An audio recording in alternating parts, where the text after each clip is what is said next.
जब भेटबे न कइल त लहुकला से का भइल, कोनो दावे न लहल त फौकला से का भइल। ऐसे तो डाढ़ पत फर के फुलाइल होखे, जब भेटबे न कइल त छौकला से का भइल।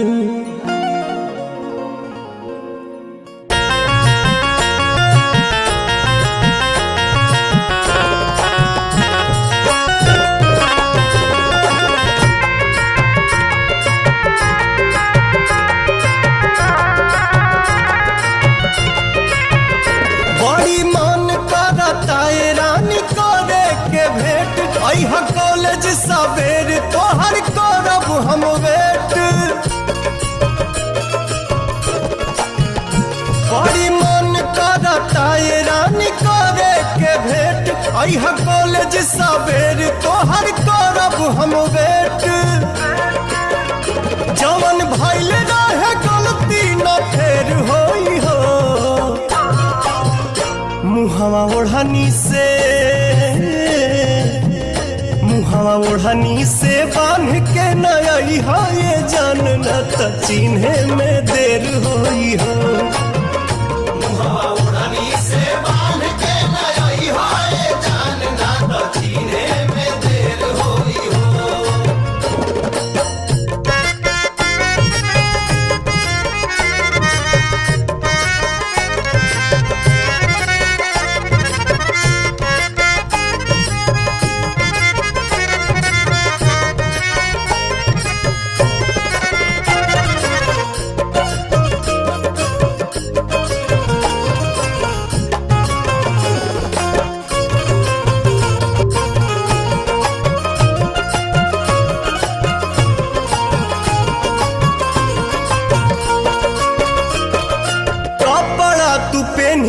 चटक पियर रंग के हथवा में ले ली हम मोबाइल सैमसंग के।